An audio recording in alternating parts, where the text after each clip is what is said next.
Velkommen indenfor, havde jeg nær sagt. Vi afholder i dag Momentum Meetup, som er en opfølgning på nogle af de emner, som vi har skrevet om i Momentum indtil videre.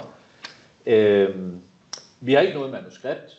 Det er lidt et eksperiment, men det vi prøver at gøre, det er at lave et format, hvor vi kan diskutere nogle emner, og hvor I også kan stille spørgsmål i chatten live.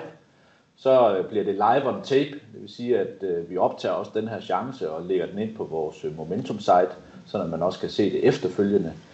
Så det er lidt et eksperiment, som jeg også håber, at I vil give ris og ros for bagefter, så at vi kan gøre det endnu bedre og endnu mere, man kan sige, levende for jer og følge med i alle de ting, der sker i bilbranchen. Og vi har nogle emner, og du har skrevet om nogle af dem, René, og du har skrevet om nogle af dem, Jakob, og jeg har skrevet om nogle af dem, og dem skal vi tale om i dag. Vi starter med EU-regulering, og så vil vi tale lidt om batterier. Den udvikling, der er på de batterier. Det er nok, du siger Jakob, tror jeg. Ja, det kan være det mest af dig. Jeg har noget at sige til det. Altså, jeg har også lidt at sige. Jeg har også forberedt mig. Vi har småskændes lidt, ja. Ja, vi har småskændes allerede. Men det er jo også, vi skal jo ikke være enige. Det skal vi nej. Man skal jo, der skal helst være lidt modspil, og det tror jeg også, der bliver. Så taler vi om lidt modvind for nogle af de store aktører. Noget omkring det her politiske skift, dels vestpå, og også lidt her inden for EU. Og så vil vi tale lidt om bilafgifter til sidst. Inden vi egentlig går helt i gang, Jakob, så kom der jo nyhed ud i går, om at du skifter lidt spor. Ja. Du tager lidt længere sydpå, end her i Aarhus, hvor vi sidder. Ja. Og får en ny rolle ved ASG. Ja, og stort tillykke med det. Tak for det. Ja. Jeg tror nok, at vi stadigvæk kommer til at se lidt til hinanden. Ja, det er og må ikke også, at du kommer i det her regi, jo stadigvæk kan. Og må ikke også, at du kommer herind. Det må du være gæst fremover jo i stedet. Ja, så er du gæst fremover, og det glæder vi os meget til. Vi skal tale lidt om den her EU-regulering. Ja. Jeg synes bare, at vi hopper direkte ud i det. Der har jo været meget snak omkring de her CO2-mål, som bilproducenterne de skal nå. Ja. Og nu har der jo lige været noget forum nede i Davos. Ja. Og der kommer der altså nogle sjove udmeldinger. En af udmeldingerne, som også kommer fra Tyskland, Scholz, det er jo, at om man ikke skulle prøve at kigge på nogle fælles EU-købsbonusser. Altså for ligesom at imødekomme, at vi kan komme lidt mere i gang med at få solgt nogle elbiler. Ja, fordi de selv har deres Schuldenbremse, som de blev stoppet af deres BAFA-tilskud. Så det er baggrunden for det. Så tyskerne har selv svært ved at. Så nu vil de tørre den ud på. Så nu vil de gerne have den tørret ud på EU. På resten af EU. Ja. Det kan godt være, det er derfor. Det er derfor.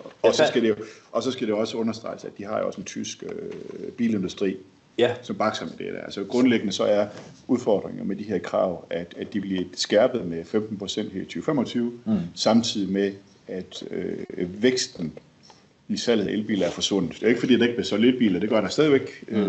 Det er bare fordi, at fra 23 til 24, de der bortfald af tilskud, har især i Tyskland ramt hårdt.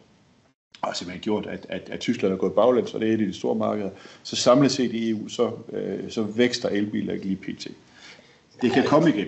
Ja, jeg kan sige, i rundtal for 2025, hvis man skal nå de her CO2-mål, som for andre får undgå bøder, så i rundtal skal markedsandelen for elbiler i hvert fald stige 50%, måske snarere 60 eller 70%. Det er ikke umuligt, men det er meget vanskeligt. Ja. Så 2025 bliver et svært år, det bliver især svært år for Volkswagen. Volkswagen har selv meldt ud, faktisk her for et par dage siden, hvad de regner med, at det kommer til at koste dem. 1,5 milliarder euro, altså godt 10 milliarder kroner. Det er jo trods alt også en slat penge, kan man sige. Jeg har i foredrag i de sidste nærmest år forsøgt at gøre gældende, at jeg tror ikke, man kommer til at gennemføre de der 2025 mål og bøder, som de ligger nu. Fordi det vil betyde, at man så skulle gå ud i en situation, hvor der for eksempel hvor der er valgkamp i Tyskland, hvor der senere i år vil være valg i Frankrig, at så skulle man gå ud og pålægge deres meget markante, toneangivende industrier nogle bøder. Politisk som de så, og så kan de så købe kvoter af Tesla og Geely. Ja, deres konkurrenter. Ja, konkurrenter.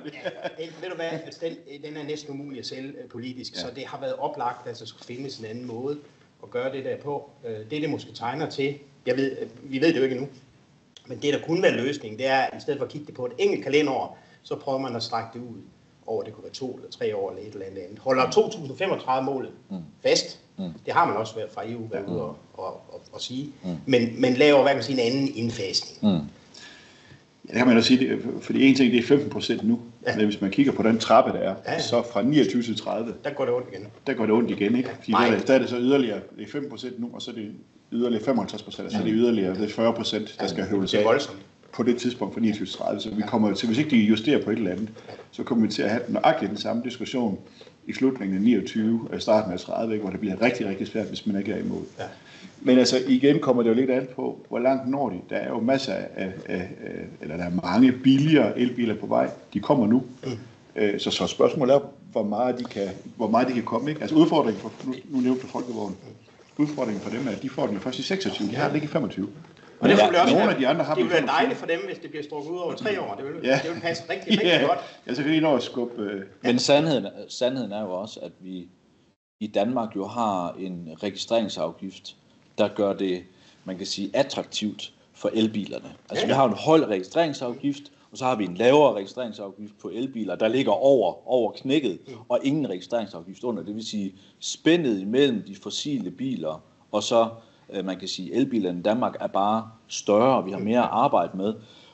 I de andre lande, der, man kan sige, produktions- og omkostningerne til at producere en elbil og til den virkelig veldrevne, man kan sige, fossile fabriksmaskine, der er kurven jo ikke knækket. Og derfor så, hvis ikke de der støtteordninger, de er der, så bliver der ikke solgt nogen elbiler i de andre lande. Og så derfor så forstår jeg det rent faktisk godt. Jeg kan bare have min tvivl på, hvorvidt om man får sådan en pan-europæisk, han har sagt, men i hvert fald en EU-mæssig støtteordning eller subsidier.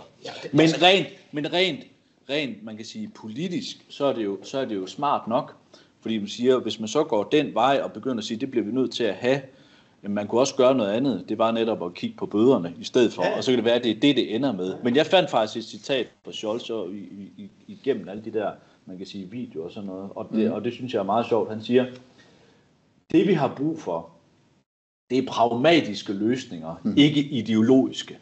Og det man godt, det har han lige sagt. Det har han lige sagt, ikke? Og jeg tror altså...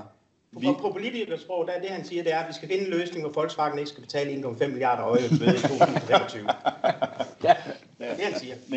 Men en anden løsning er også, så der vil jo være nogle af de her miljøorganisationer, der siger, jamen så lad os, hvis ikke man kan stramme, nu blev Euro 7, den blev jo ikke så skarp, som der var nogen, der gerne ville have dem til at være.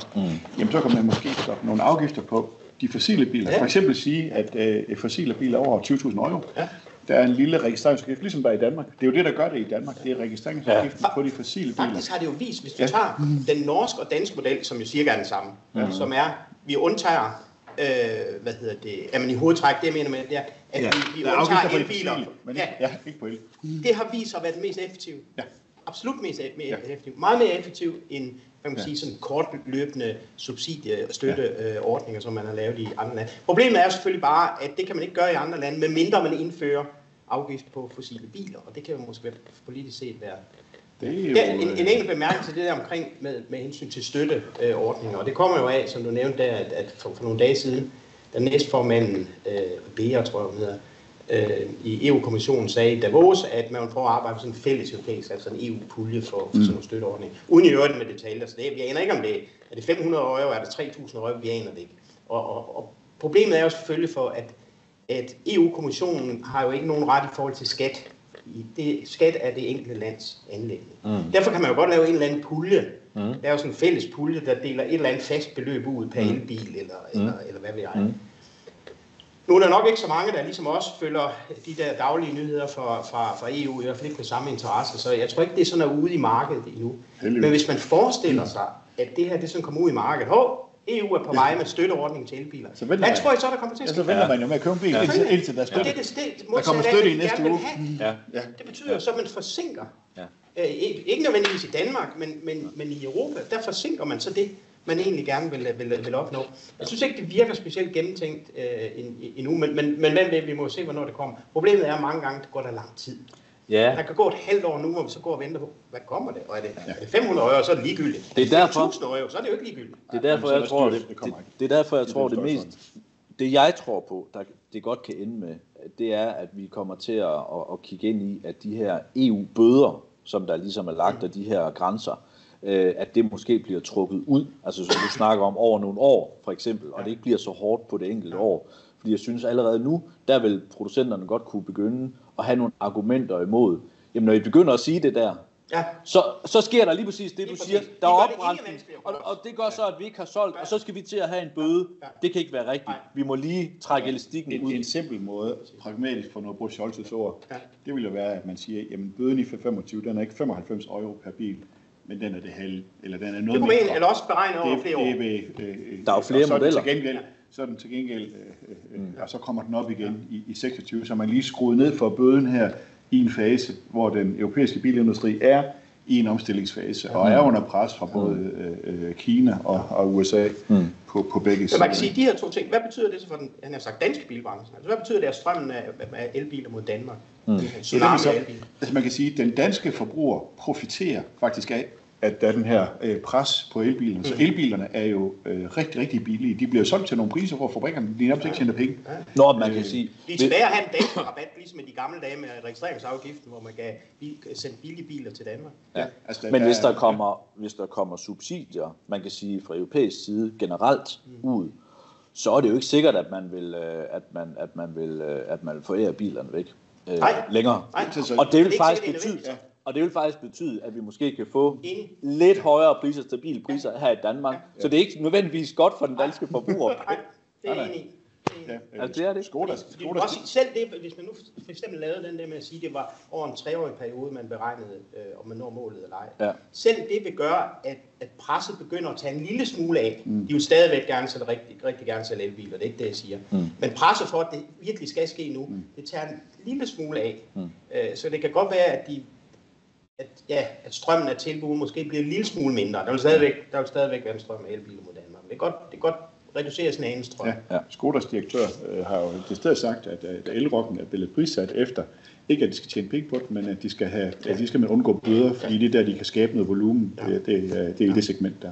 Så. Der er faktisk kommet et spørgsmål ind på chatten, inden vi går videre til næste emne. Det er meget. Om tankerne med en eventuel sådan kontantrabat i EU, det ikke også er motiveret af protektionisme, altså beskyttelse af produktionen af biler, de bliver inde i toldunionen, da det uden en kontantrabat kan blive vanskeligt at konkurrere med eksempelvis flere kinesiske producenter. Dilemmaet er bare, at de der kontantrabatter, de vil blive givet på registreringer, så det vil sige, det vil også være Tesla og kinesiske bilmærker, der vil få dem. Så det kan man ikke slippe for. Nej. Der er nogle WTO-regler, der gør, at du må ikke tage udgangspunkt i hvad kan man sige, i producentens oprindelsesland. Det er der, hvor bilen bliver registreret. Det har vi tolden til. Ja, det har vi. Det er rigtigt. Det har vi tolden til at regulere. Og det rigtige at gøre lige nu, det mest simple, det vil simpelthen være at reducere bøderne i 2025. Vi kan godt se i jern. Jeg tror, det er 95 €. Der tilgodeser man jo europæisk bilindustri. Præcis. Der kan man se, at det er nemlig lige præcis så at reducere bøden vil være det super simple værktøj, og så samtidig sige, at de penge, der kommer ind i bøde, dem kanaliserer vi ind i noget lavet infrastruktur, som også er inde. Men så må man så sige, det næste... Batterierne skal vi også Batterierne, fordi det er jo sådan, der er så nogen, der vil sige, jamen kommer der ikke billigere elbiler, og de bliver billigere, og der er vi jo så her i kredsen ikke helt enige. Det ved du ikke? Ja, det ved jeg ikke, det ved jeg fordi det er min opfattelse. Når jeg læser Bloomberg, kan jeg godt lide Bloomberg. Det gør jeg også. Ja, okay. Så tolker vi forskelligt. Så tolker vi. Godt så, men de har jo fulgt batteripriserne ned fra jo for der i 12 var der jo der kostede kilowatt-time-prisen, det var $800 per kilowatt-time, til at vi nu er kommet under $100 per kilowatt-time for batterier. Det billigste det er, og kilowatt-time, der kan man måler både på på celleniveau, så måler man også på pakkeniveau. Men det billigste, det er faktisk de her jern-lithium-fosfat-batterier, som ifølge Bloomberg er nede på $75 per kilowatt. Ja. Det er jo stadigvæk en del penge, ikke? Ja. Fordi man kan se nogle tal faktisk på, det rent internt i Kina er der vist helt nede omkring 60 nu. Okay. På LFP. Ja, men ifølge Bloomberg, så når man kommer derned, så afspejler det kostprisen i Kina. Og det er jo der skoen trykker, det er, at når du kommer ned, helt ned, og det rammer kostprisen på noget, så er det svært at få tingene ret meget længere ned. Det svarer til, at du går ned og siger, nu kan du få en håndværker til 150 kroner i timen, ikke? Og bliver de så meget billigere, nej, for der kan de få dagpenge til de samme, ikke? Og min påstand er, at der vi er nede og nærmer os noget, der hedder kostpriser på nogle af de her, når vi er nede til $75, så 75 til 100. Nå, men jeg tror, vi bliver nødt til også at, man kan sige, skille batterityperne ad, fordi det ene koster mere end det andet. Og især hvis og du har også af, hvordan de er skruet sammen. lithium-ion-batterier, og så har du LFP-batterierne, som du taler om, der er ved at være dernede. Men man kan sige, hvis du tager lithium-ion-batterierne, så oplevede de jo også et markant prisfald i 2024. Ja. Blandt andet på grund af, at LFP-batterierne er kommet og kommer mere anvendelse af det ind i bilerne, så de har jo ikke den der solo, man kan sige, plads længere. Det gør jo, at den type måske af batteripriser nok godt kan rykke sig mere end andre. NMC-batterierne, de er jo, hvor der er nikkel, og det er jo nikkel, kobolt og mangan. Ja. Det er dyre råmaterialer, så de vil alt andet blive stadigvæk ligge prismæssigt over, og de ligger jo en tand højere, men stadigvæk de er kommet ned omkring $90-100, afhængig af hvordan fordelingen af de her råmaterialer er. Men det overordnede budskab, det er fra min side, det er jo, at priserne er kommet langt ned på batterier. Og så kan man sige, kommer der så ikke noget i morgen, noget ny teknologi, der revolutionerer batterierne? Nej. Det tror jeg faktisk ikke, det gør. Det har sådan historisk set, har der været cirka, at batterierne er blevet sådan en lille smule bedre hele tiden. Sådan måske med et par procent om året i effektivitet.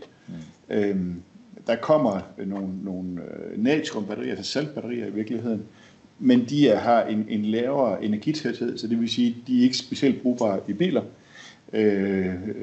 De kan bruges til stationære batterisystemer, og så kommer der noget, mange der taler solid state, men solid state, når jeg læser om det, så er der altså ikke, så er det ikke bare lige.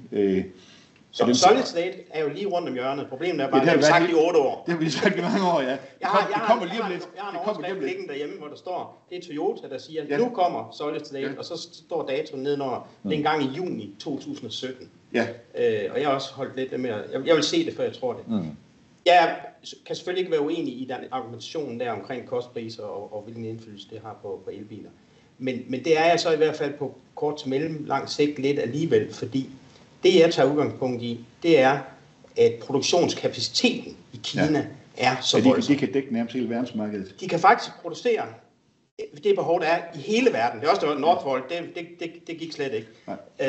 Der er markant over, og det er ikke engang, de kan faktisk producere det ovenikøbet flere gange. Og vi har oplevet den her situation før. Vi har for eksempel oplevet det inden for solpaneler, hvor priserne så i løbet af meget kort tid faldt med 95%. Det siger jeg ikke kommer til at ske på batterier, fordi det kan ikke rigtig lade sig gøre. Men ikke desto mindre, så kan der i perioder godt være en situation, hvor det for de her producenter på grund af overkapaciteten faktisk strategisk giver mening til at sælge under kostpris. Også markant under kostpris. Fordi det bliver en last man standing. Det bliver simpelthen, altså det bliver en udryddelseskrig. Det er også det, der sker inden for biler i øvrigt i Kina i øjeblikket. Det er, alle priserne bliver sat ned hele tiden, fordi man ved godt, om 5-10 år, der er der 5-10 producenter tilbage af kinesiske biler, der er 2 eller 3 producenter tilbage af batterier, og det gælder om at være dem, der står i ringen, når han har sagt, når kampen er overstået. Og så må man så tage de tab, hvis man kan undervejs. Og der tror jeg, at den mekanisme, i hvert fald ikke for evigt, det siger sig selv, men i hvert fald i nogle år, kan presse priserne måske ovenikøbet markant under indkøbspris. Okay. Det er muligt, det kan det, men altså punkt 1, så får vi også så er vi ikke i stand til at konkurrere her i EU. Hvis vi skal konkurrere, det er vi faktisk ikke det. Nej, det er vi jo ikke. Det er Northvolt stødt ind i, ikke? De ramte en virkelighed. De startede med 10 milliarder euro, så det er ikke fordi, de ikke havde penge. Og på den lange bane kan kineserne heller ikke blive ved med at producere under kostpris. Og så vil jeg gerne lige understrege, at der er jo ikke nogen også, når man også kører elbil, så er det jo ikke, fordi man gerne vil nøjes med et lille batteri. Ikke? Alle os, der har elbil, vi drømmer næste gang om at få et batteri med lidt længere rækkevidde og lidt hurtigere ladning. Ikke? Og mit batteri, det vejer 0,5 tons. Ja. Så det er 0,5 tons af råmaterialer. Det er et NMC-batteri, ikke? Så det er nikkel, kobolt, mangan, det er kobber, det der BMS, det styresystem. Det er stadigvæk dyrt. Altså, nu begynder de også at komme ned i pris. Og jeg læste i stedet, at et nyt batteri til min bil koster 120.000, og det er en, der er kommet nedad i pris. Ikke? Modulerne kan nu laves til 30, og måske også skiftes til nogle endnu lavere priser af nogen. Men det er stadigvæk mange penge, det er stadigvæk en dyr del. Plus, at elbiler har den udfordring, at når du skal slæbe rundt på et batteri, der vejer 0,5 tons, så skal resten af bilen være konstrueret til det. Det vil sige, at bilen skal konstrueres kraftigere og tungere. Det er jo det, Tesla finder ud af i øjeblikket i synsrapporterne. Ja, når man ikke gør det, så dumper man til syn, når man kommer med sin Tesla Model 3. Ikke? Fordi at undervognen ikke er robust nok. Ja, arme alle de ting der. Ja, bærarm kan jeg godt til det. Men jeg tror, sandheden den ligger et eller andet sted imellem, at man kigger på det her med kapaciteterne, og det er et udskillelsesløb. Og hvis man kigger på kurverne, nærmest på alle faktorer i et batteri, så er man kan sige indholdet og priserne, de er blevet lavere. Men det flader virkelig meget ud. Det går stærkt i starten, så jeg er enig i, vi er nok et sted, hvor at det stadigvæk er på vej nedad, men kurven er meget fladet ud. Jeg tror altså ikke, at den kommer til at stige. Det tror jeg simpelthen ikke, det indhold i batteriet, kobber, mangan, kobolt, nikkel og hvad det ellers hedder, det er råvarer. I 2022, der steg de i pris. Lithium stiger også i pris. Ikke? Ja. Det er ligesom olie. Olie kan også godt, det kan både stige og falde i pris. Ja. Det er råvarer, der skal hives op af jorden i miner, som ikke er specielt populære. Der er ikke oppe i Sverige, der er et område oppe i Lapland, hvor de kan have en mine, og de kæmper imod. Nu kæmper alle miljøfolkene imod, at der kommer miner derop. Selvom man rigtig gerne vil have adgang til de råmaterialer, der er nede i jorden, eller sammen også i Grønland. De vil gerne have pengene, men de vil helst ikke have, at de kommer og hiver tingene op i jorden. De kan påvirke naturen. Nå, der var et spørgsmål mere, kunne jeg se. Ja, der er faktisk der er to. Toyota og andre aktører arbejder på forskellige solid state teknologier. Ser vi en fragmentering af markedet, eller vil én teknologi vinde? Godt spørgsmål, det kan du nok bedre svare på. Ja, som det er lige nu, der er det faktisk to teknologier. Det er lithium batterier, og det er de har jern-lithium-fosfat, som vinder frem, som er den billigste løsning, knap så energiholdeligt, og kan ikke lade helt så hurtigt som NMC-batterier, men de bliver bedre og bedre. Der står Kina rigtig stærkt, blandt andet BYD, alle deres batterier, det er jern-lithium-fosfat, LFP-batterier.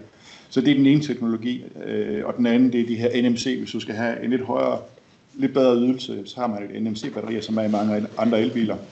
Så det er de to teknologier, som der er lige nu. Igen, jeg tror, at saltbatterier de bliver for tunge, og jeg tror, solid state, jeg vil se det, før jeg tror, det kommer til at virke. Så det er de to teknologier, der er, og jeg tror, det er LFP, de får en relativt højere, de vokser, og det gør de på grund af prisen, ganske enkelt. Jeg vil faktisk sige som en afsluttende bemærkning der, at jeg har holdt foredrag om det her i mange år, og en af de ting, der egentlig har overrasket mig i forbindelse med den teknologiske udvikling i batterier, det er, at den har været så evolutionær, som den har været. Altså med andre ord, der ikke er sket større gennembrud. Nej. Det er helt ufatteligt, så mange milliarder af dollars og euro, der er puttet ind i det her, uden rigtigt, altså det bliver hele tiden lidt bedre, energitætheden bliver lidt større, og alle de her ting, og man kan termalstyringen og så videre, alt det der bliver også en lille smule bedre. Så selvfølgelig sker der noget, men det der gennembrud, hvor man lige pludselig, hvad ved jeg, fordobler energitætheden og halverer ladehastighed og alt sådan noget. Det er bare ikke kommet. Nej. Og det må jo være fysikkens lov, og det siger jeg uden at have dybere indsigt. Det er fordi fysikkens lov. Vi havde professor inde og snakke om det her, og det er fysikkens lov. Ja. Og det er nemlig fordi batterier, det er fysik, det er ioner, der bevæger sig frem og tilbage, så det er fysik. Og vi har en tilbøjelighed til at sammenligne med digitalisering, hvor der er nogle helt andre faktorer at spille, og Moores lov og ting og sager, det er eksponentielt, og det bliver meget billigere. Så vi kan overhovedet ikke sammenligne med digitalisering. Det er fysiske love, der er her, og derfor kommer den der gradvise, man eksperimenterer lidt med kemiske blandinger og med indholdet, og så kan man lige stramme, og så kan vi formvarme, og så kan vi... Jeg har faktisk holdt med at tro på det der med, at der kommer det der mega gennembrud. Jeg tror, det bliver lige så stille og roligt lidt bedre. Men det er jo, altså i forhold til den problematik, vi talte om før, et gennembrud for elbilerne generelt i EU. Altså, det er jo fordi, at de stadig er dyre. Ja. På grund af batteriet, som fylder en rigtig stor del af bilens pris. Og de gør også bilerne dyrere, fordi de gør dem tungere og større. Ja. Og netop batteripris, så kan vi snakke lidt om udfordringer for nogle af de her store producenter. Ikke? For BYD har jo fordelen af at producere batterierne selv. Ja. Så det vil sige, at de har simpelthen adgang til egen produktion af batterier. Når man tager nogle af de andre, som er lidt Nissan, Stellantis og Folkevogn, som er nogle af de mærker, som lige for tiden er lidt, har været lidt i medierne med diverse udfordringer, så er de jo ikke egen batterier. De skal jo købe dem. De køber dem jo tit ved kinesiske CATL og BYD, men selvfølgelig også koreanske producenter, ikke? Så du har bare en anden kostpris. Ja. Og jeg ved godt, at Folkevogn, så har de lavet deres egen fabrik, en fabrik. De talte om 6 fabrikker, men så endte de med 1 fabrik. Og man kunne sige, at kunne de så ikke, de har jo en stor ejerandel i Northvolt, jeg tror, de tager 20%, kunne de så ikke lige overtage Northvolt. Folkevogn er jo i en situation lige nu, hvor de bliver udfordret fra flere sider, i form af høje omkostninger, i form af pres på EU-bøder, i form af, at det er en lille smule bagud på elektrificering, fordi de mangler de billige elbiler. Det er jo også en prioritering. Det er jo en prioritering af, hvad det er, man skal bruge sine ressourcer på. Ja, og der tror jeg kan da godt forstå, at man ikke lige kaster sig over en batterifabrik i forhold til kernekompetencer om at producere biler. De snakker om at lukke fabrikker. Nu er det så et andet sted, hvor de slipper for nogle lønstigninger, som den, de har lavet. Men for få måneder siden, der vil de lukke fabrikker. Ikke? Så hvis du samtidig med, at du vil lukke fabrikker, så investerer, og så siger, at vi køber jo lige Northvolt, for det kan vi godt finde penge til. Vi vil gerne lukke for nogle bilfabrikker. Der er også en politisk virkelighed. Jo. Bare lige for at lukke den sidste af, inden vi går videre, så kom der et spørgsmål, som jeg synes, vi kan bare lige tage det generelt også, at Tesla og blandt andet også BMW sagsøger EU for den indførte straftold, der er indført på kinesiske biler. Hvorfor er BMW med i det søgsmål? Og det er de jo nok, fordi at de har nogle fabrikker dernede. Ja, der eksporterer til Europa. Og eksporterer til Europa. Altså producerer dernede, eksporterer til Europa. BMW har blandt andet sammen med Brilliance, ikke? Brilliance, jo. Joint venture sammen med Brilliance, hvor blandt andet BMW iX3, som det også er skrevet i BMW iX3 er blevet produceret af BMW Brilliance ude i Kina. Minimodellerne bliver produceret i DR Cooper og Aceman. Den Countryman bliver produceret på en tysk fabrik. Så det er derfor. Men faktisk så den nye iX3 kommer af samme årsag på en fabrik i Ungarn. Men det er... For at komme ind bag muren. Blandt andet. Men det er jo blandt andet på det her. Men de har joint venture med BMW Brilliance i Kina, hvor man har produceret den der. Jeg ved faktisk ikke, om det er dem, der producerer Mini'erne også, det kan jeg ikke huske. Det tror jeg, det er. Ja, jeg mener det er, faktisk. Men vi har jo skrevet i Momentum, tidsskriftet Momentum, i flere omgange nu om nogle af de større europæiske OEM's. Vi har skrevet om Volkswagen, separat artikel, en separat artikel om Stellantis også, og i det hele taget. Og det, jeg har skrevet der, det har jo sådan, hvis det virkelig skal gå sammen, så kan det vel siges på den måde, at min vurdering er, at europæisk bilindustri, især den tyske, men ikke udelukkende den tyske, men den europæiske bilindustri er i en langt mere sårbar og udsat position, end vi egentlig faktisk er opmærksom på. Den sårbare position, som jo kommer af grundlæggende, at man ikke er konkurrencedygtig. Et meget simpel måde at anskue det på, det er, at Toyota producerer små 11, 10,5 eller sådan noget i den stil, 10-11 millioner biler om året. Det gør de med godt 300.000 ansatte. Volkswagen producerer cirka 9 millioner biler, altså lidt færre. Det skal de bruge 600.000 ansatte til. Altså med andre ord, så de skal bruge dobbelt så mange ansatte til at producere lidt færre biler. Det kræver ikke en stor vognstyreksamen at regne ud, at så er man ikke helt konkurrencedygtig i forhold til Toyota. Men det blev kamufleret af, at man har haft en meget høj indtjening i Kina. Det har jo også været til for General Motors har den samme situation. Den er nu kraftigt faldende. General Motors tog faktisk fjerde kvartal $5 milliarder hensættelse på deres aktiviteter i Kina. Det mente de var blevet mindre værd. Volkswagen er gået fra at være suverænt det største mærke i Kina til, det er nu BYD.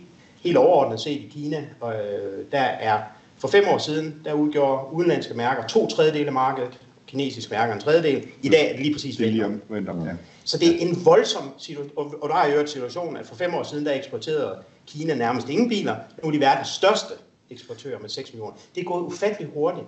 Og det betyder, at den situation, som for eksempel Volkswagen, men også flere andre har været i, den er blevet skjult af den der meget høje indtjening, man har haft på Kina. Det har ligesom kunnet betale, at man har produceret i Tyskland med for høje omkostninger. Nu kan det ikke længere skjules, og nu skal der så findes en løsning i Tyskland, i Europa. Jeg vil så lige tilføje, at de europæiske bilproducenter har haft noget know-how i forhold til forbrændingsmotorer.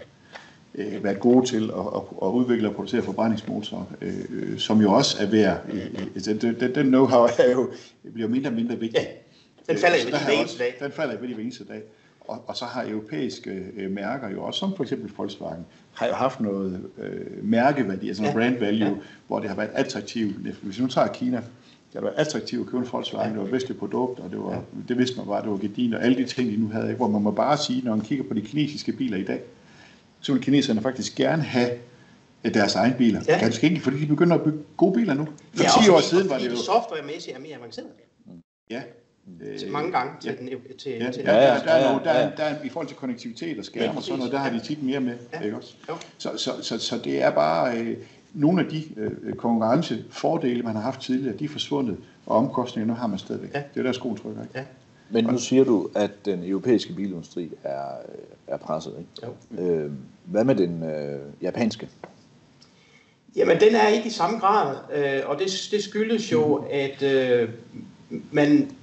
Hvis vi tager Toyota først. Toyota har jo haft en interessant strategi med, at de er gået meget konservativt til værks omkring elektrificering. Det rigtig gør på lang sigt, det har vi endnu til gode at se, men i hvert fald på kort sigt må man sige, at det har været kort mellemlang sigt, har det vist sig at være den rigtige strategi. Og det er jo fordi, der er jo reelt 2 steder i verden lige nu, man elektrificerer hastigt. Det er i Kina. Over halvdelen, cirka 60% af alle elbiler, der blev solgt i 2024, var i Kina. Så hvis man tager Kina ud af ligningen der, så er der ikke mange biler tilbage. Der hvor de andre biler, de er, så det er Europa, primært Nordeuropa, primært Skandinavien. Vi er en del af det.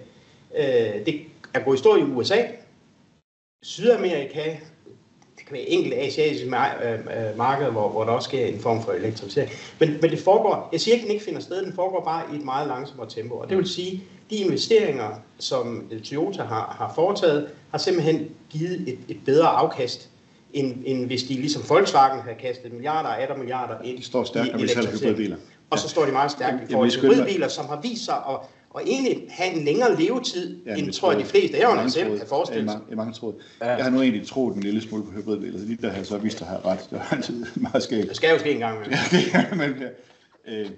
Men og jeg vil lige tilføje, at i Kina, altså det er jo, der kalder de om New Energy Vehicles, som også omfatter hybridbiler, og der har de faktisk mange af de her hybridbiler, som egentlig fungerer som en elbil med range extender, hvor du egentlig har sådan et mellemstort batteri, og så har du en fossil motor til at drive, så du kan køre, har en rækkevidde på måske 100 km, 100-120 km, og så har men det vi ser med Nissan, så det er ikke en tendens for den japanske bilindustri. Nej, altså Honda står fornuftigt, Toyota står fornuftigt, Nissan står absolut ikke fornuftigt. Nej, men jeg tror hvis man skal være lidt grov, så kan man sige, det er 10-15 års akkumuleret dårlige beslutninger i Nissan, som simpelthen har sat dem i en uholdbar situation. De blev reddet af kronen, og så har de været der lidt, og så røg han ud, og så er de blevet ved med at træffe dårlige beslutninger. Men ting vi jo faktisk glemmer mange gange i dag. Hvem kom først med en masse produceret elbil? Det gjorde Renault og Nissan. Ja, Nissan Leaf. Nissan Leaf, ja. Og det smed de fuldstændig væk. Ja. Jeg tror, der var et spørgsmål. Var der ikke? Jo, jeg tror, der er et spørgsmål. Jeg synes, det er meget interessant det her med Nissan og Honda, fordi Honda har jo også været ude og sige, at jamen jo, Nissan kan godt være interessant for os. Vi kan godt lave noget samarbejde. Vi har også noget med Mitsubishi, tror jeg. Der er også noget samarbejde. Mitsubishi er vist lidt på der ligger noget der, som siger. Men der er en alliance med Renault, som de gerne vil slippe for. Ja, og så siger de, ja, men det er altså først, når Nissan har fået styr på deres shit, for at sige det rent ud sagt, ikke? Sige, hvis de ikke får det. Ja. Og problemet for lige at runde af med Nissan, det er, at de har en meget stor betaling af virksomhedsobligationer, som står og blinker om cirka et års tid. Ja. Så det kan de ikke rigtig tjene penge i det sidste regnskab. Det var i seneste regnskab, der faldt deres nettoindtjening, jeg tror det var 93%. Ja. Det er aldrig godt. Og lige nu kan de simpelthen ikke betale de penge om et år. Så de er under voldsomt pres for at finde en løsning inden da. Ja. Så det bliver brandudsat. Der er kommet et par spørgsmål. Jeg tror, vi tager dem i omvendt rækkefølge, så vi tager lige det her først. Hvor mange kinesiske mærker tror vi, at der vil være på det europæiske marked i slutningen af 25, altså i EU? Og hvor mange tror vi, at der er i slutningen af 2030, altså i forhold til, altså hvor mange af legacy-mærkerne tror, der er tilbage i 2030? Kommer vi op på en 15 stykker eller sådan noget her i 25? Er der noget af det? Er ikke noget af den stil? Som begynder at tælle det hele med. Det er, hvad har vi? Der er egentlig en del, men altså, jeg tror faktisk, det er nogle 5 stykker, og så vil der være nogle stykker, der forsvinder. Ja. Der vil være nogle stykker, som har det svært. Ja. Altså, en tredjedel eller sådan noget er nok væk. Altså, Great Wall Motors. Vi ender nok med 10. Great Wall Motors. Jeg tror faktisk endnu lavere. Lavere? Ja. Great Wall Motors, de trækker sig. Jeg tror, Maxus har det også lidt svært, som jeg ser det. Ja. I hvert fald på men så nu har vi hørt Sherry er på vej. Men det kommer også an på, hvordan at vi taler om det, altså om vi taler om producent, eller vi taler om mærker. Altså fordi, du kan sige, du kan godt have en producent, der har flere mærker. Ja, Geely har jo flere mærker for nu, men Geely, hvis vi tager dem, så er det jo også, de har Volvo og Polestar og Zeekr og Lyk og Co. Siger du, at Volvo er en kinesisk bil? Nej, jeg siger bare, at det er en kinesisk ejer. Ja, men det er også fuldstændig rigtigt. Ja, men jeg siger bare, at set fra Geelys perspektiv, så skal de måske spørge sig selv om de skal have 4 forskellige mærker med 4 forskellige, 4 forskellige distributionskanaler og alt hvad der er, eller de måske skal strømme lidt, ikke? Ja, nu kommer vi jo senere ind på sådan det mere politiske herunder også USA, og der bliver det jo interessant at se, at hvis de handelsbarrierer, der kan opstå mellem USA og Kina, kan hvilken indflydelse det får i Europa, fordi hvis toldmurene i forhold til de kinesisk producerede biler bliver endnu højere, end de er i dag, det siger jeg ikke, de gør, men bare hvis vi forestiller sig, de gør det, så er det klart, så skal man inden for muren. Andre, så skal man producere i Europa. Hvis man skal producere i Europa, så for at det giver mening, for at der simpelthen er business i det, så er man nødt til at have et forholdsvis stor markedsandel. Det nytter ikke noget, man sælger 4.000 biler. Så er man nødt til at sige, okay, vi kan få 1, 2, 3% af markedet. Og det vil gøre, at antallet af de mærker, der er tilbage, tror jeg, i 2030, 10 tror jeg højt sat, jeg vil sige 5-7 stykker. Ja. Så kan vi også begynde at kigge på, hvem er det. Jamen, Leapmotor, de har samarbejdet med Stellantis. De producerer i Polen. Så kan vi se, at BYD de er ved at etablere sig, du vidste i Ungarn. Ja. Jeg har spået, at jeg tror, at MG kommer til at etablere sig i England, fordi der er billige, de er gået baglæns på billig industri. Cherry formentlig også, som LCG jo lige har offentliggjort det foran. Det var vist i Spanien. Og så tror jeg, at Geely, de jonglerer rundt med produktion i både, ikke bare i Europa, men også noget i USA, hvor der er, og andre steder i verden, hvor der er lavere. Geely, som jo i øvrigt også ejer en 10. del af Mercedes. Okay, det tænkte jeg ikke. Der kan måske også være en eller anden form for sharing der, når man går og kigger på det. Ja, Volkswagen, der er omvendt i Xpeng, ikke? Ja, Xpeng har så den ligger sådan lige i vippen. Det man i hvert fald bare kan sige, det er kravet til, altså det der med, alle de der forskellige mærker, vi ser nu, der ligesom tester af, så kommer de med 500 biler, og så sætter de først prisen alt for højt, og så er den nærmest halverer de dem, og så får de solgt de biler. Det er jo fint nok. Men det kan man jo ikke leve af. Det er jo ikke nogen forretningscase i. Så det betyder, at hvis man skal være her på lang sigt, så er der simpelthen et vist antal biler, der skal sælges, for at det kan betale sig at etablere produktionskapacitet, for at det kan betale sig at have hele det setup, der nu engang skal til. Og det er faktisk lidt netop fordi marginalerne er under pres, så er den barriere, den hævet. Det kan godt være, at du kunne lave et regnskab for 10 eller 20 år siden, der sagde, at jeg kan sælge, hvad vil jeg, 25.000 biler i Europa, så kan jeg godt få det sælget rundt. Det taler højere i dag. Om så er 50 eller 100.000, det ved jeg ikke, men det er højere. Så synes jeg, det giver et naturligt spring til Stellantis. Fordi hvad med DS? Hvad med Lancia? Hvad med Alfa Romeo? For lige at tage et par mærker, som er under Stellantis paraplyen, men som har selv, Fiat har jo ikke engang nogen super stor markedsandel, men man kan sige, der kommer jo den der Grande Panda lige om lidt, ikke? Altså, men DS og Lancia og Alfa Romeo, det er i hvert fald nogle mærker, hvor de jo nærmest ikke rigtig har noget på hylderne. Og det er ikke bare i Danmark. Og det kan undre mig, nu er han der jo ikke længere, Carlos Tavares, den tidligere topchef for Stellantis. Nu skal de jo så ud og finde en ny. Men han var jo kendt som sådan en hård hund, der skar ned på omkostninger og alle mulige. Det undrer mig, at han har haft så langt. Der har han alligevel haft noget hjerte af en eller anden, der har spillet ind der. Fordi jeg vil sige, når man ligesom jeg i så mange år har kommet med mange forudsigelser om, hvad der sker i bilbranchen, så tager man også fejl indimellem. Det vil være underligt andet. En af de steder, hvor jeg kontinuerligt har taget fejl i 10 år, det er Alfa Romeo. Jeg har aldrig troet på Alfa Romeo. Jeg har troet, det blev lukket. Hvis jeg spurgte mig for 10 år siden, så har jeg sagt, det lukker. Hvis jeg spurgte mig for 5 år siden, så har jeg sagt, det lukker. Hvis jeg spørger mig nu, så vil jeg sige, det lukker, fordi det giver ingen mening. Men jeg tager sikkert fejl igen. Altså, nu skal jeg ikke være direktør for Stellantis, det var jo et spændende job. Men hvis det var, så ville jeg lave sådan en premium-division, hvor jeg ville sige, DS, Lancia, Alfa Romeo, det er altså ikke 3 forskellige mærker, det er 3 forskellige subbrands, som er i den samme. Og så skal vi ikke have alle mulige mærkelige, så det står i hjørnet, der står DS-modellerne der, som er de SUV-agtige. Lancia, det er så lidt mere luksus og lidt mindre, og måske noget cabriolet, og så sportsmodellerne, det er Alfa Romeo, og så kan du gå ind i det her premium-univers fra Stellantis. Men pas på med at gøre det for komplekst. Altså, tage kompleksitet ud. Ja, det kan godt være, men i hvert fald som enkeltstående mærker, DS, Lancia, Alfa Romeo. Det giver ingen mening. De har ikke volumen nok. Nej, og det får de aldrig. Ja. Altså DS, jeg ved ikke, hvor mange gange jeg har set også en forsøg på revitalisering af DS, så skal det være det ene, og så skal det være det andet. Jeg synes hver især, at mærkerne kan noget. Jeg kigger på det rent kommercielt. Jeg har kørt i Alfa Romeo, jeg synes, de taler til hjertet. Ja, okay. Jamen, jeg siger ikke noget om bilen. Ja. Jeg siger bare rent kommercielt. Det er ingen mening, og jeg har vanskeligt ved at se en situation, hvor det kommer til at give mening. Ja. Lancia og Alfa Romeo, og det kan noget og sådan ting. Det har nok også noget med alderen at gøre. Jeg mener, jeg kan huske nogle af de der gamle modeller. Ja, på min bryllupsrejse, der havde vi lejet. Jeg tror, det der med kompleksitet, det er nøgle. Ja, der er en mere i forhold til Volkswagen. Ja. Om vi tror, at de aftaler, der er indgået med fagforeningerne, og beslutningen om ikke at lukke fabrikker, er nok til at vende skuden, eller kommer det til at ændre strategi igen? Er det? Jamen, det vil jeg gerne svare kort og kontant på. Nej, det er ikke noget. Nej. Det udskyder bare problemstillingen. Og problemstillingen er, som jeg nævnte tidligere, at du skal bruge dobbelt så mange medarbejdere til at producere som de nærmeste konkurrenter. Så har man et meget stort konkurrencemæssigt problem. Det bliver ikke løst ved ikke at give lønstigninger.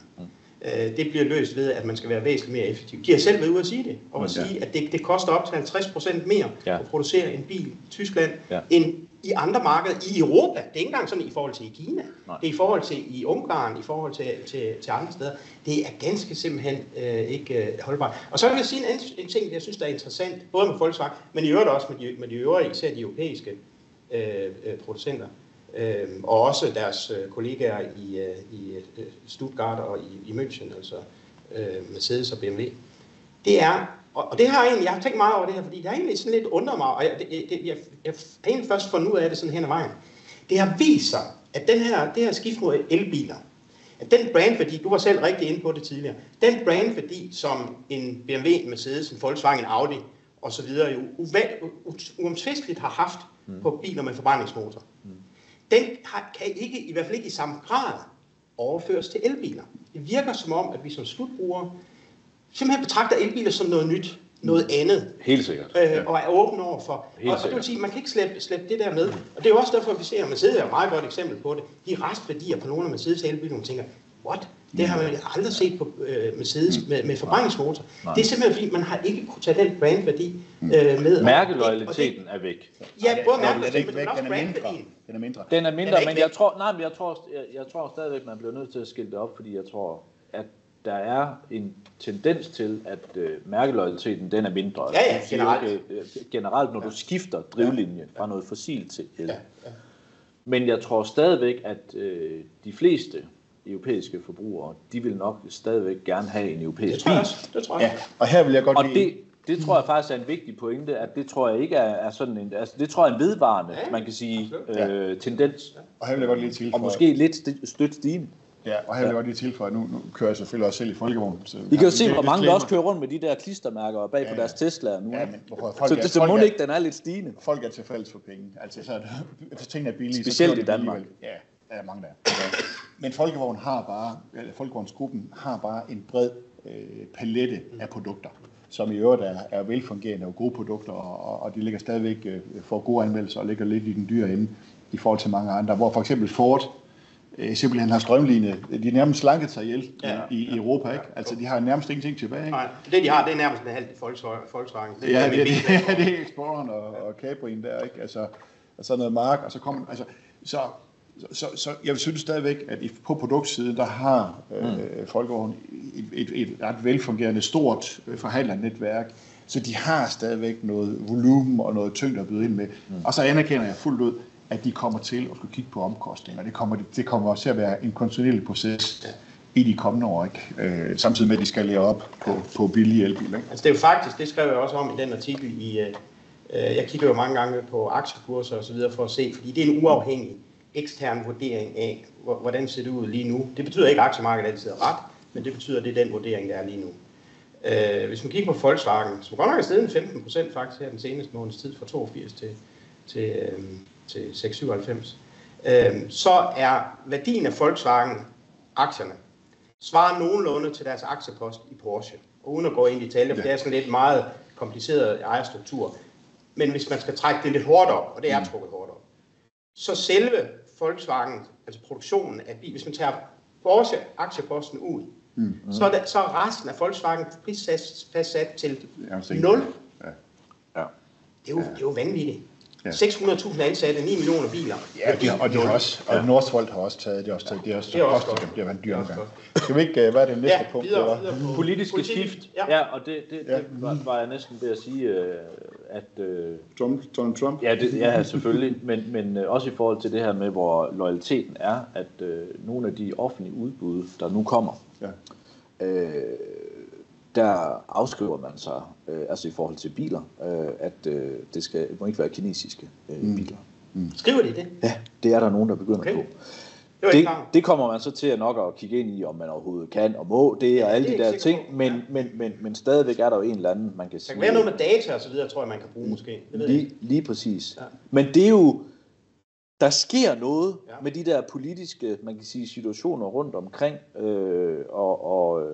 der gør, at vi nok kan se en større, man kan sige, interesse i og gerne vil have europæiske biler, hvis prisen også er til det. Der har man i USA jo været ude og sagt, at vi skal ikke have kinesisk hardware i bilerne, hvor direktøren for Polestar jo har reageret med at sige, jamen vi har, jeg mener jo, at det er en Google software, de har. Så Polestar er jo også ved at etablere fabrikker andre steder end Kina, og de har Google som softwareplatform, så det kan da godt være, at der er noget kinesisk, noget de lige skal have kigget på og pille ud. Så de tilpasser sig. Det er jeg ret sikker på, at der kommer man til at investere. I USA, for lige at riste op, der har man jo sagt, at ud fra et sikkerhedspolitisk hensyn, der må biler, der bliver solgt i USA fra 2027, ikke indeholde kinesiske komponenter. Komponenter ligefrem? Ja, er det der, så det er nede på komponentniveau nu. Okay. Og det gør det jo lidt vanskeligt for de kinesiske ejere, fordi så skal de lige pludselig til at have 2 kanaler for sourcing. Så skal de bruge en type komponenter til det kinesiske, måske også det europæiske marked. Boulder møtræk giver ikke mening, men det må være på hardware- og software-siden, ikke? Jo. Altså det er på de steder, hvor man kan lokalitetsbestemme, og hvor der er data involveret osv. Det betyder ikke, at man ikke må have en møtrik, der kommer fra Kina. Men det er nede på, det er ikke sådan bare sådan en eller anden generelt, det er nede på et meget lavt, meget specifikt. Og derudover har man jo så valgt, det gjorde man jo under Biden, det er jo sådan set ikke en Trump-ting, at pålægge 100%. Ja, den forsvinder nok ikke.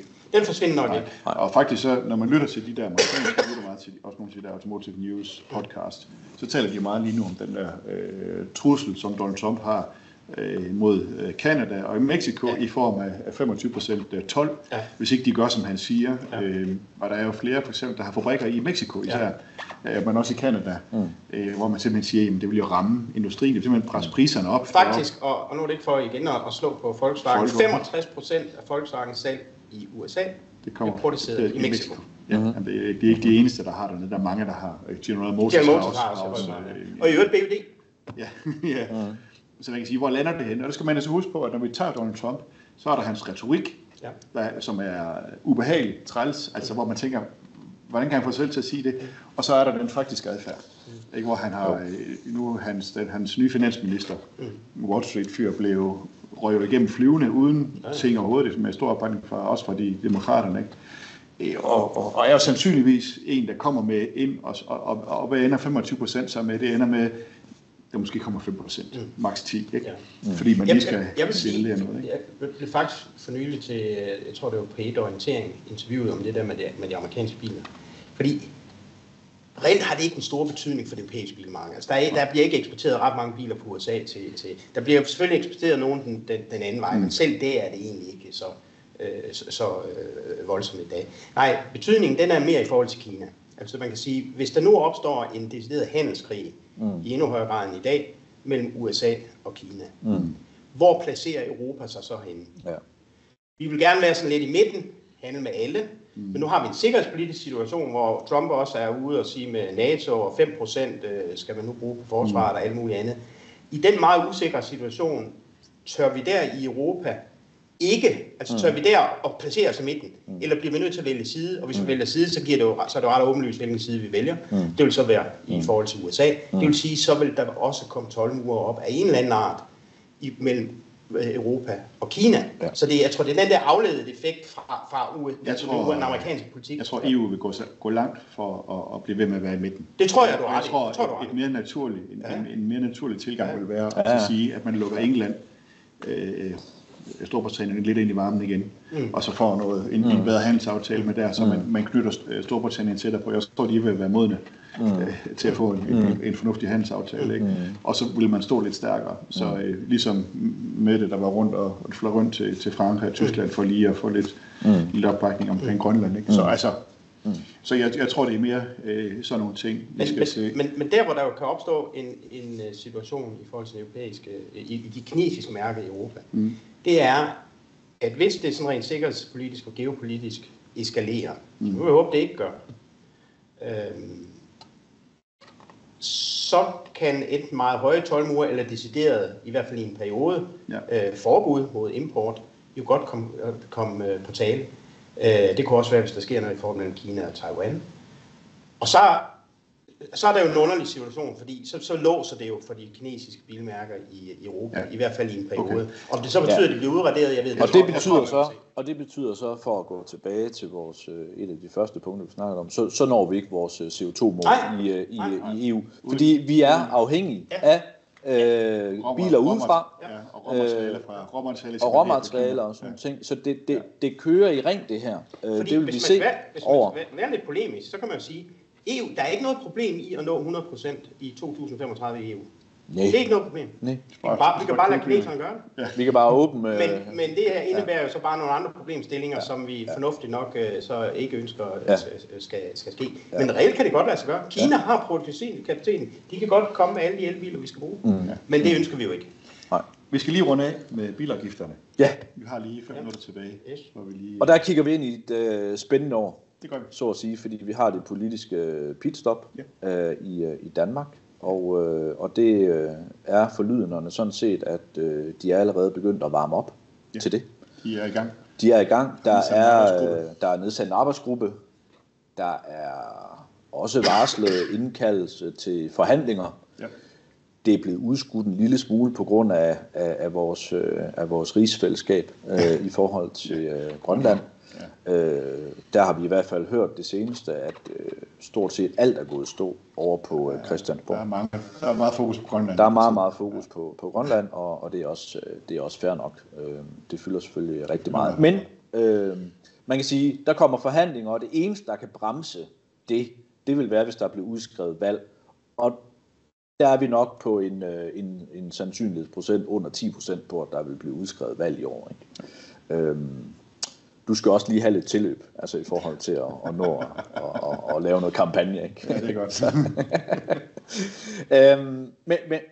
Men nej, der er jo gode kræfter, der også snakker om, at vi har simpelthen en situation nu, hvor vi ikke har fået alt for mange elbiler, og vi er ikke blevet alt for meget, man kan sige, fedtet ind i, at alle har elbiler, og nogle af dem med afgifter, der kører rundt på de danske veje, til at det er en historisk situation til at fjerne afgiften på elbilerne. Ja. Yes. Og så gå over til noget mere løbende afgifter, så vil man nok også prøve at kigge ind i og afvente, man kan sige, DTU's pilotprojekt omkring road pricing, for at sige, det kunne nok også være en rigtig fin beskatningsmåde og få nogle indtægter på bilerne fremadrettet. Ja. Det tror jeg så bare først bliver i 2030 og frem. Vi kan ikke nå det før. Vi kan ikke nå det før. Det kunne måske godt. Altså, du skal huske på, at den teknologi, der er nu, DTU tester jo helt konkret en app. Jo, men du skal også blive politisk enige om, hvad det er for en model. Prøv at forestille dig, altså, du har jo selv lagt nogle eksempler frem med sygeplejersker og sådan nogle ting, ikke? Jo, den diskussion kan vi godt lige tage. Det der er med der hvor vi er med road pricing, det er at rent teknologisk kan det godt lade sig gøre nu. Der har man app-løsningen, det er på plads. Man har den her opdeling i 3 regioner i de der miljøzoner, som man kalder city. Ja. Så har man mindre byer og forsteder, og så har man opland. Så der er de 3 prisområder, hvor det selvfølgelig er dyrest i city, fordi det er der, vi har trængslen. Og så også har vi noget trængsel i uden for områderne. Og man kan sige, der hvor, hvis man regner lidt på det, og så ser, hvordan danskerne kører, og kigger lidt på de her, så vil, med de forslag, der ligger fra DTU, så vil en road pricing kunne erstatte alle andre afgifter. Så hvis I kunne pille energiafgiften væk, ejerafgiften og registreringsafgiften væk, så er det helt det hele for road pricing, hvis det er det, man vil. Ja. Men lige så glade som politikerne er for road pricing, og trafikforskere og økonomer, der synes, det er et fantastisk værktøj til at regulere trængsel. Hver eneste gang, man taler med almindelige mennesker, så hører de bare en ekstra skat. Det er det er. Det er simpelthen en ekstra skat på at køre i områder, som er ekstra høj på det tidspunkt, hvor man måske skal ind til byen, fordi man skal ind og arbejde på et sygehus, eller på en skole, eller et eller andet, eller på en politistation. Ja. Og hvis man skal aflevere ungerne på vejen ind og et eller andet, så hænger det bare ikke sammen. Der kommer en god løsning i morgen. Du finder aldrig en model, der man kan sige, alle vil være glade for. Jeg vil sige, der er ikke nogen, der bliver glad for den. Nej, den politiske... For 13-14 år siden, mens jeg var direktør for bilbranchen under Dansk Industri, der havde vi nøjagtig samme situation med hensyn til road pricing. Alle synes, det var fantastisk. Ja. Vi synes også, vi værende dengang Dansk Industri, det tror jeg, det synes vi jo stadigvæk, at det er fantastisk. Der skal ikke bare ingenting. Nej, de eneste danskere, der synes, det er fantastisk, det er dem, der ikke har bil og bor inde i byen. Fordi det vil jo alt andet lige reducere trængsel. Det er også en nylig undersøgelse, der har vist, at det vil en road pricing i den størrelsesorden, der nu, det vil reducere trængsel med 10-12%. Så det vil faktisk reducere trafikmængden med 10-12%. Ja. Så det vil stort set fjerne trængsel inde i byerne. Så ja, de vil da gerne have det. Selvfølgelig vil det rammer der ikke dem. De skal ikke betale, det er de andre, der betaler. Ja. Og det er jo hele tiden det der med, at lige snart det kommer frem, at folk de skal betale. Og jeg har turneret med et eksempel med det der med en sygeplejerske, som vel skulle betale 1.000 kroner om måneden, ikke for at komme på arbejde, og hun er enlig mor. Altså... Men for at skære igennem, hvad tror I? Vi kan tale road pricing, det skal vi ikke tale om nu, det kommer til at tale om senere. Skal der indfasning fra 2026, som man... jeg tror, altså vi taler jo om, at den skal stige fra 40 til 48% fra 25 til 26. Så 8% hvert år. Og så 8% hvert år. Du siger nej? Nej. Det var det. Nej. Der bliver enten... der kommer til at ske. Men den forsvinder heller ikke. Jeg tror at indfasningen den bliver fjernet. Maks 2%, men jeg tror faktisk, den bliver fjernet. Og så beholder man bundfradraget, så skruer man lidt på det, så grænsen for registreringsskift, den vil forsvinde. Hvorfor ikke fjerne registreringsafgiften på elbiler helt? Og så er vi klar til de nye systemer i fremtiden. Fordi de fleste danskere, det er stadigvæk en socialdemokrater, de er stadigvæk med i regeringen. Og socialdemokraterne, det er Porsche Macan, det er Mercedes og BMW, så der er stadigvæk noget fordelingspolitik i, at man i praksis vil gå ud og gøre de her biler billigere. Og det tror jeg trods alt ikke, der er flertal for. I december 2020, der var Enhedslisten med til at gøre en... Det er fordi, vi ikke kunne gennemskue det. I Danmark, vi har brug for pragmatiske løsninger, ikke ideologiske. Nej.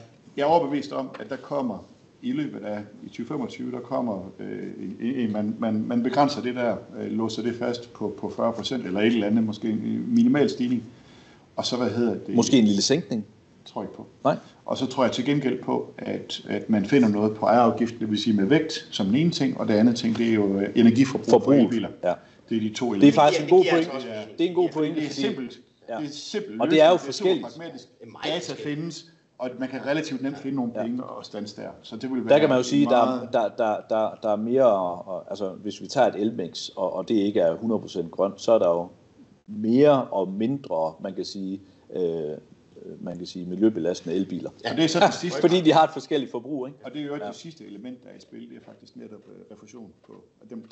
Ja, på elafgiften. På elafgiften ved ladning af elbiler. Den kan der måske også blive kigget på. Ja, og jeg tror også i forhold til det her med, at folk har solceller og sådan noget, det giver bare ikke mening. Nej. Så der kommer til at ske noget på afgifterne. På den brede palet i 2025 men hvis der er nogen, der tror, at tingene bliver billigere, så tror jeg, de kan glemme alt om det. Det handler om at finde penge. Så. Ja, det tror jeg også, de har, vil jeg sige. Nå. Det var alt, hvad vi nåede Det var første forsøg. Det var alt, hvad vi nåede på Momentum Meetup, og vi fortsætter jo skriveriet og artiklerne ind i Momentum, som jo udgives en gang om måneden. Vi holder lige sommerpause og en vinterpause, det er egentlig 10 gange om året, det er formatet. Så tusind tak, fordi I så med, og så ses og høres vi jo bare ved næste gang. Ja, tak for det.